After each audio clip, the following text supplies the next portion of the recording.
Nupur Sharma റായ്ബറേലിയിൽ മത്സരിച്ചേക്കും. BJP കേന്ദ്ര തെരഞ്ഞെടുപ്പ് സമിതിയുടേതാണ് അന്തിമ തീരുമാനം. വിവാദ പരാമർശത്തെ തുടർന്ന് ബി.ജെ.പിയിൽ നിന്ന് നൂപുർ ശർമ്മയെ നേരത്തെ സസ്പെൻഡ് ചെയ്തിരുന്നു. സോണിയയുടെ സിറ്റിംഗ് മണ്ഡലം കൂടിയാണ് റായ്ബറേലി. കൂടുതൽ വിവരങ്ങളുമായി ഗൗതം അനന്തനാരായണൻ ചേരുന്നു. ഗൗതം, വിശദാംശങ്ങൾ. രോഹിണി, വരുന്ന ലോക്സഭാ തെരഞ്ഞെടുപ്പിൽ നൂപുർ ശർമ്മയെ ബി.ജെ.പി സ്ഥാനാർത്ഥിയാക്കും എന്നത് സംബന്ധിച്ചുള്ള റിപ്പോർട്ടുകൾ ഇപ്പോൾ പുറത്തു വരുന്നുണ്ട്. പ്രത്യേകിച്ച് റായ്ബറേലി പോലെ ഒരു നിർണായകമായ മണ്ഡലത്തിൽ നമുക്കറിയാം, നിലവിൽ റായ്ബറേലിയിൽ സിറ്റിംഗ് എം.പി കോൺഗ്രസ് നേതാവ് സോണിയയാണ്.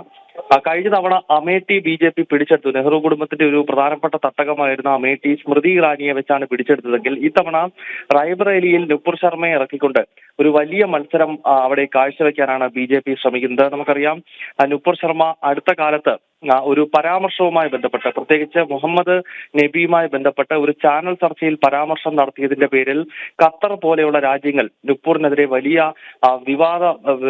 രീതിയിലുള്ള പ്രതിഷേധവുമായി രംഗത്തെത്തുകയും പിന്നീട് ബി.ജെ.പി താൽക്കാലികമായി നൂപുർ ശർമ്മയെ സസ്പെൻഡ് ചെയ്യുകയും ഒക്കെ ചെയ്തിരുന്നു. പക്ഷേ നൂപുർ ശർമ്മയ്ക്ക് അനുകൂലമായ വലിയ വികാരം രാജ്യത്തിന്റെ വിവിധ ഭാഗങ്ങളിൽ ഉണ്ടായി. പ്രത്യേകിച്ച് ഹൈന്ദവ സംഘടനകളും ദേശീയ പ്രസ്ഥാനങ്ങളും നൂപുറിനെ അനുകൂലിച്ച് വലിയ പ്രകടനങ്ങളും തെരുവിൽ വൻ പിന്തുണ പ്രഖ്യാപിച്ചുള്ള പ്രകടനങ്ങളും മറ്റുമൊക്കെ നടത്തിയിരുന്നു.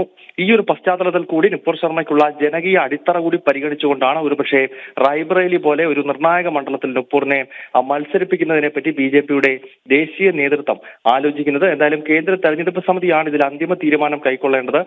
റായ്ബറേലിയിൽ മത്സരിക്കാൻ നിശ്ചയിച്ചിട്ടുള്ള സ്ഥാനാർത്ഥികളുടെ പട്ടികയിൽ നൂപുർ ശർമ്മയും ഉണ്ട് എന്നാണ് നമുക്ക് ലഭ്യമാകുന്ന വിവരം. രോഹിണി, ശരി. ഗൗതം അനന്തനാരായണനാണ് വിവരങ്ങൾ നൽകിയത്.